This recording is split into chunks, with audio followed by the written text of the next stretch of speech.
Spree is a 2020 thriller that was just dropped, and it stars Steve Harrington himself from Stranger Things.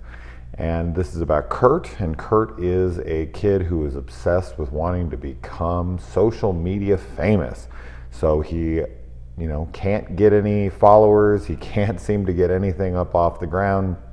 So he decides to teach people a lesson by something he refers to as hashtag the lesson. And he's going to go it around and he's going to show people how to become famous. I'm not honestly really sure what the hell the lesson is. He talks about how it's the lesson.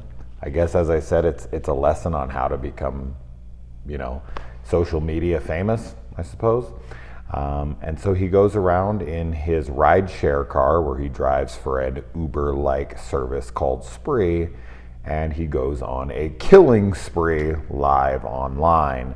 Now this is done in found footage style or documentary style, where he is documenting this footage as if you're watching his live stream. So the whole thing is a live stream thriller that's shown on his computer or his cell phone or the cameras that he has positioned around his car.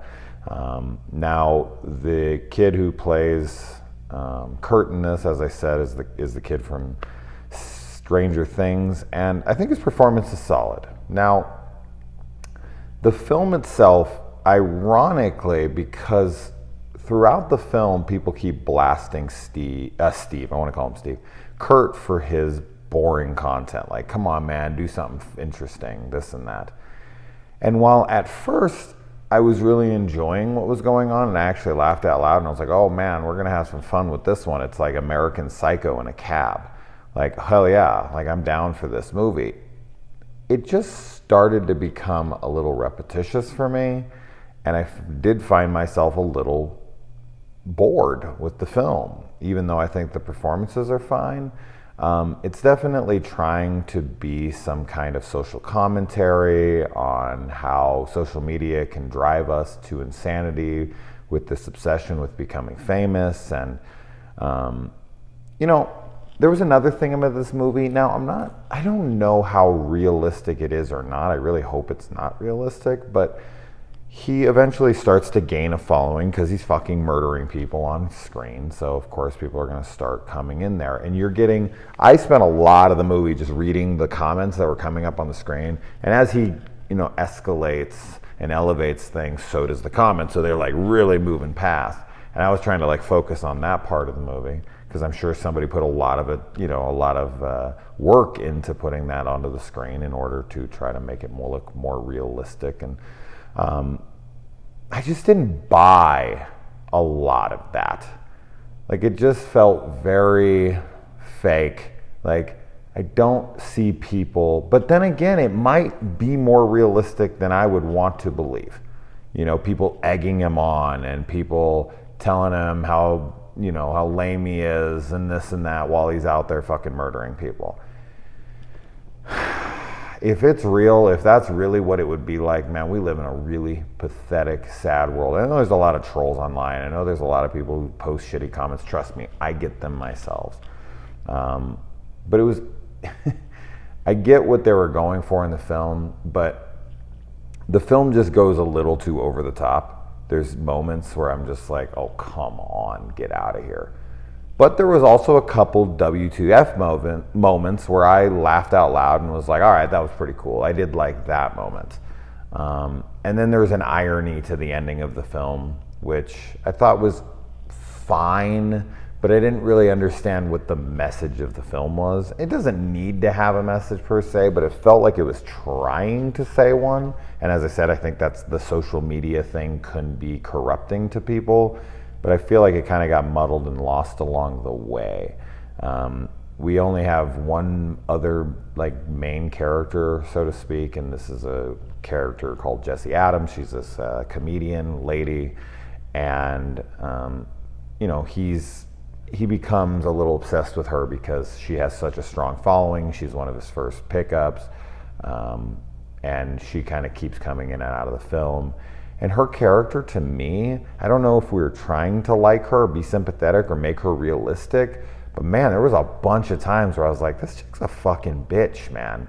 And that's just it. Like, so many characters in this movie are so unlikable that your main antagonist of the film shouldn't be the most likable person. Now, I think that this film could have worked really well.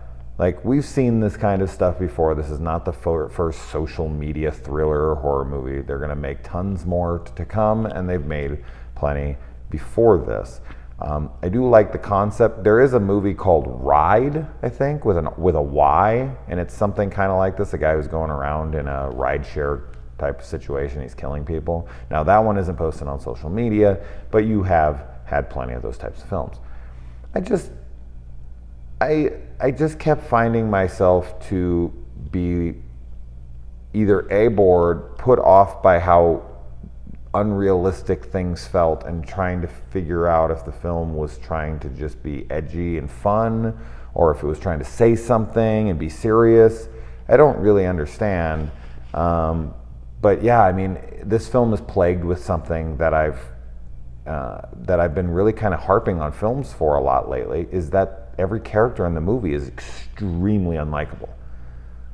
Like, his friend that he goes to his house, some other streamer that he knows, he's a total fucking asshole. Everyone he picks up, the first person he picks up is like a racist, he's a fucking asshole. The next guy he picks up is a douchebag. It's just like, dude, put somebody in the film that's semi-likable, somebody who's relatable. And then he picks up like a bunch of partiers and they're all fucking assholes.